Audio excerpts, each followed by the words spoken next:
இன்றே டவுன்லோட் செய்து உங்கள் ஃபேவரட் ஷோக்களை என்ஜாய் பண்ணுங்க. நானும் திரும்ப திரும்ப இந்த குடும்பத்தில் அவனை எப்படியாவது சேர்த்தணும்னு பார்க்குறேன். அவன் விலகியோடவே பார்த்துட்டு இருக்கான்.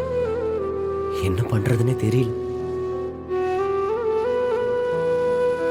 ஏதோ என்னாலதான் எல்லா தப்பும் நடக்குதோங்கிற மாதிரி. என்ன பேசிக்கிட்டு இருக்க? நீ என்ன பண்ண?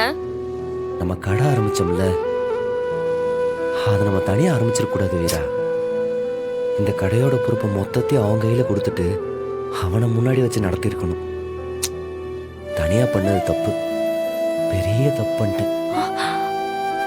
மாறா, நீ என்னடா கண்டதையும் போட்டு யோசிச்சுட்டு இருக்க? அப்படிலாம் எதுவும் கிடையாதுடா.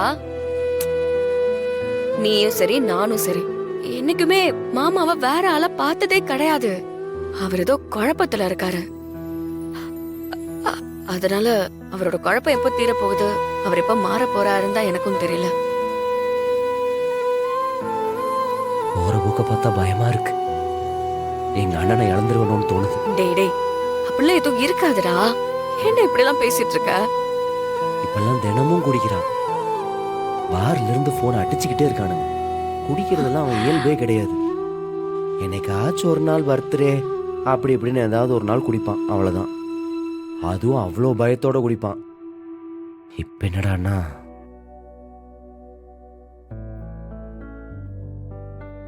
நேத்து நானும் கார்த்தியும் அவனை சமாதானப்படுத்துறதுக்கு எவ்வளவோ ட்ரை பண்ணோம். ஒரு படி கூட இறங்கி வர மாட்டேங்கிறான். அவன் யோசிக்கிறது தான் சரி.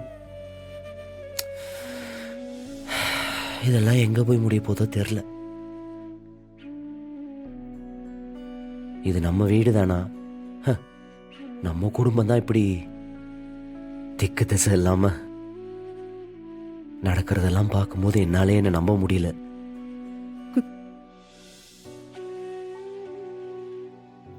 இங்க பாரா, எவ்வளவு பிரச்சனை வந்தாலும் நாம தான் நம்பிக்கையோட இருந்து எல்லாத்தையும் சரி பண்ணணும்டா.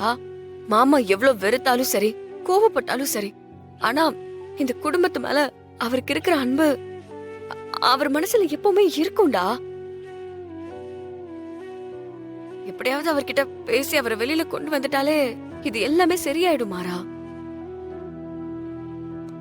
நம்பிக்கையா பாத்துக்கலாம்.